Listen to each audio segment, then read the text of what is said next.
everybody puts something very different in their green seasoning.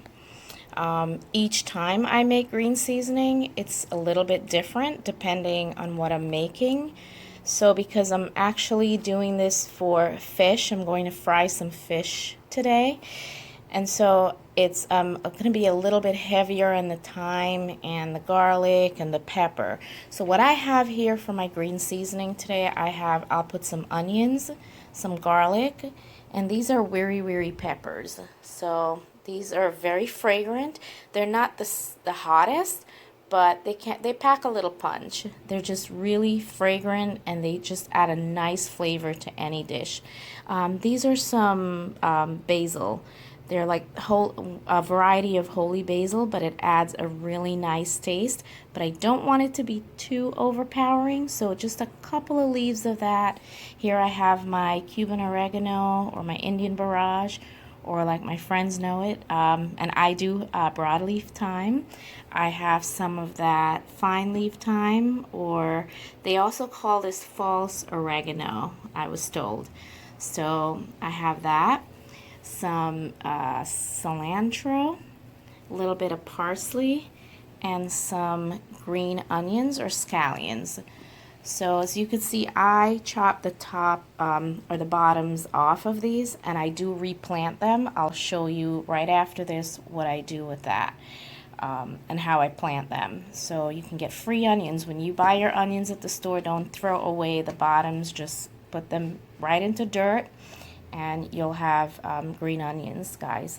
So that's it. This is really simple. I'm not making a large batch today because I really don't have plans. I don't like to store this for too long, even though you can store it in the refrigerator for, I usually do it for a couple of weeks, no more than that. But I'm not planning on making any major dishes or seasoning anything later in the week. So I really just will make a small batch. That's the beauty of a garden, but obviously not everybody is growing, an herb garden. So make a larger batch, and you can also freeze this, so it'll probably stay better. So if you're not going to use it up in a couple of weeks, you can freeze a batch of it and then leave the rest in your refrigerator and use it for a couple of weeks to cook. So come along with me and I'll show you what I do with this. Guys, I also have here some thyme plant that I'm propagating. So when I cut these off my thyme plant to cook, I usually will just strip the bottoms off right there. So I'll strip the bottom. I'll take all those leaves off, and I'll just put it in a jar with water.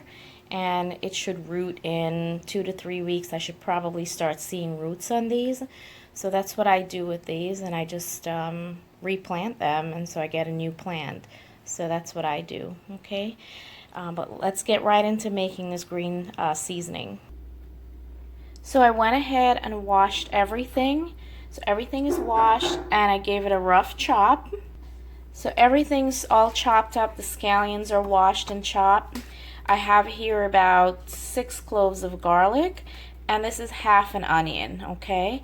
And I'm probably only going to put about maybe one wiri pepper in it because I don't want it too spicy.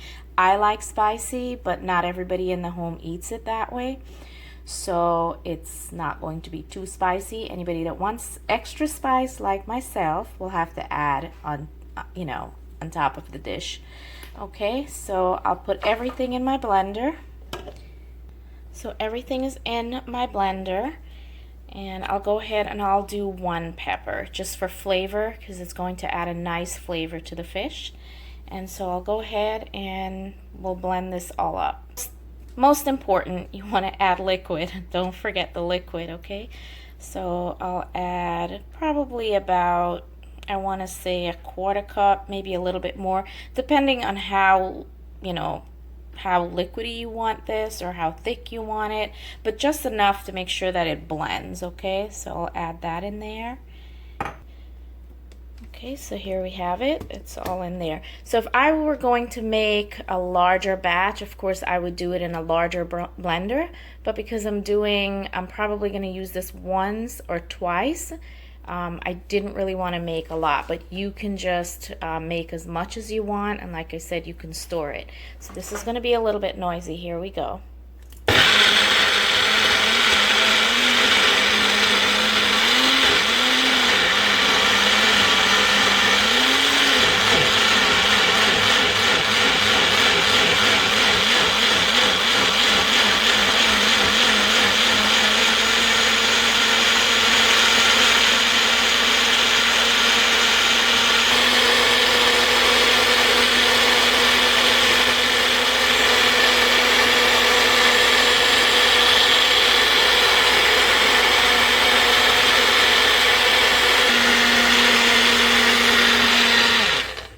Okay guys, I think this is ready. Okay, so here we go. There's your seasoning. Everybody's green seasoning is going to be a different shade of green. Sometimes mine is a little bit darker, sometimes it's light, sometimes it's even lighter than this. It all depends on what you put in your green seasoning, okay? Obviously I have onions and garlic, okay? Sometimes I make this and I don't put onions and garlic, but because I want to use it right now, I'll be using this today. I'll be making some nice fried fish. Don't do that too often because I do watch my oil intake, but it's a treat and I'm going to use this to season that fish and it's going to be delicious, delicious. So there you have it. Easy peasy green seasoning. And like I said, you can make a big batch of this and just store it. You can actually freeze this if you want, but more than likely I'll be using almost all of this because I'm making a good batch of fish. If I don't use all of it, I'll put it in the refrigerator in an airtight jar, and I'll be using this again to cook. You can use this to season meats, fish. You can actually use it in any dish that you would use all of those ingredients, okay? So there's no limit as to how you can use this. Obviously, I prefer this over, you don't need to use packet stuff. This is the real deal.